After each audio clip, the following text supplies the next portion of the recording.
그랬어. 네.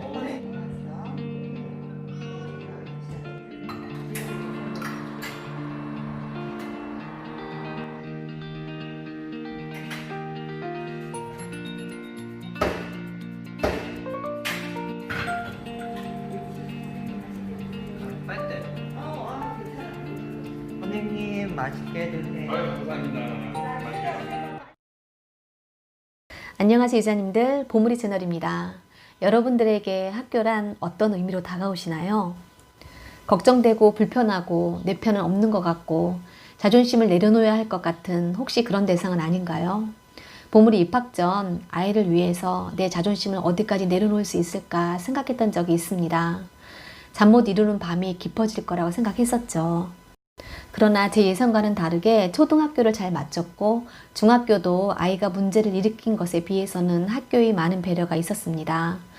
그리고 고등학교, 성인을 앞둔 마지막 학교였기에 더군다나 취직이 걸린 학교였기에 고민은 깊었습니다.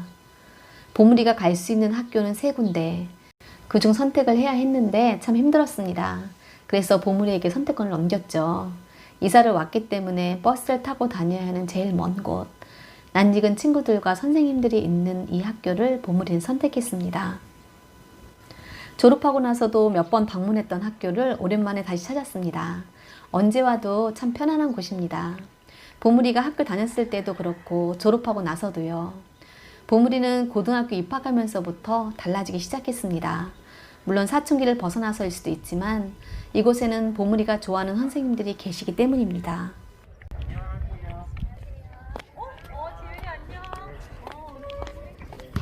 마침 운이 좋게 보물이가 입학하면서 학교 내 카페가 생겼어요. 특수학급반 아이들과 선생님을 위한 학교의 배려였습니다. 보물이는 학교 다니면서 점심을 먹은 후 이곳에서 커피를 만들고 커피를 판매하는 일을 배울 수 있었어요. 오랜만에 보물이가 실력 발휘를 해보는 장면들입니다. 고등학교 때 실습했던 실력을 발휘해서 좀 이따가 선생님들 오시면 한 잔씩 드리게 한 번만 들어보세요. 이곳에서 짧게나마 자신이 좋아하는 선생님들을 볼 수 있고 친절한 선생님들은 보물이의 이야기를 들어주시곤 했습니다. 이곳에서 정서가 많이 안정될 수 있었습니다.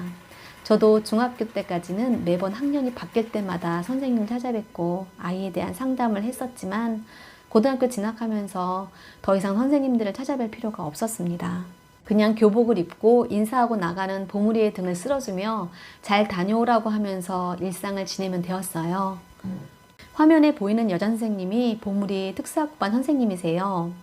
저랑 생각하는 바가 비슷하셔서 얘기가 정말 잘 통하고 무엇보다 제가 가슴 깊이 감사했던 건 우리 아이의 진로나 인생을 나 말고도 같이 고민할 수 있는 그 누군가가 있다는 것이 그렇게 고마울 수가 없었습니다.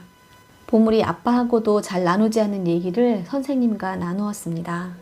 선생님 덕분에 3년 내내 편하게 다닐 수 있었고 취직도 백방으로 노력하셔서 졸업 전에 취직도 할 수 있었습니다. 아들이 해고된 후에도 크게 마음 아프지 않았던 건 선생님이 괜찮다고 쉬면서 생각해 보자고 하시는데 그렇게 든든할 수가 없었답니다. 누가 졸업생까지 신경 써줄 수가 있어요. 이 선생님은 보물이뿐만 아니라 우리 특수학급반 친구들 모두를 내 자식같이 챙겨주시는 분이세요. 또한 부모님이 신경 못 써주는 아이들은 더 많이 챙기시고요. 지훈아. 선생님. 안녕하세요. 잘 지냈어? 네. 선생님 잘 지내셨어요? 아유, 어떻게 저 지냈어? 선생님 보고 싶고 그랬어요. 나도 그랬어. 네. 선생님도 저 보고 싶었지요. 그러니까, 네. 어떻게 지냈어?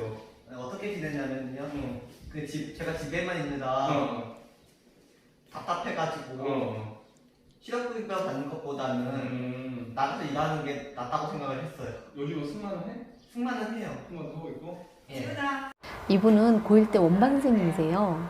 제가 이 선생님 덕에 눈물 또르르 한 적이 있어요. 사실 우리 아이들 성적표 별로 궁금하지 않잖아요. 그런데 제가 아직도 간직하고 있는 성적 통지표가 선생님, 있습니다. 맛있게 드세요. 아유, 감사합니다. 지훈이는 제게 엔돌핀이자 활력소입니다. 라고 시작하는 가정통신문이에요. 자기가 그림을 가져와서 이것저것 설명해 주는데 그 얘기를 듣다 보면 피로가 풀리고 미소가 지어집니다. 지훈이를 통해 많은 것을 느끼고 배우고 있습니다. 우리 입안이 된 것이 정말 저한테 복입니다. 부모님께 감사한 마음을 가지고 있습니다.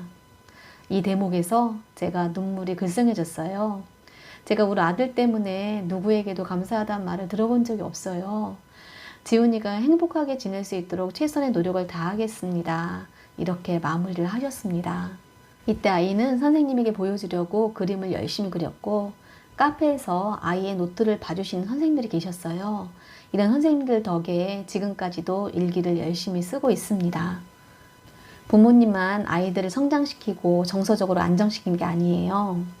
이 두 분 선생님을 비롯하여 지난번 영상에 올린 태권도 관장님, 초등학교 때 선생님과도 아직까지 연락을 주고받고 있습니다. 일부러 찾아와서 만나주신 선생님도 계셨고요. 선생님에게 감사한 마음을 이루다 말로 표현할 수가 없어요. 특히 우리 종면 선생님 정말 너무너무 감사드립니다.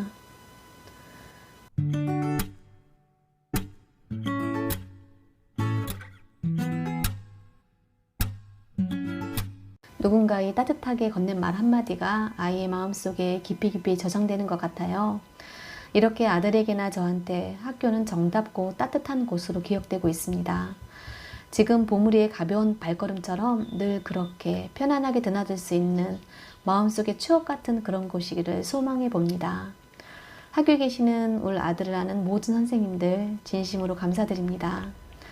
우리 보물들에게도 부모님 외에 따뜻한 누군가가 함께 하기를 빌어봅니다. 오늘 영상 여기까지고요. 좋아요, 구독 부탁드려요. 감사합니다.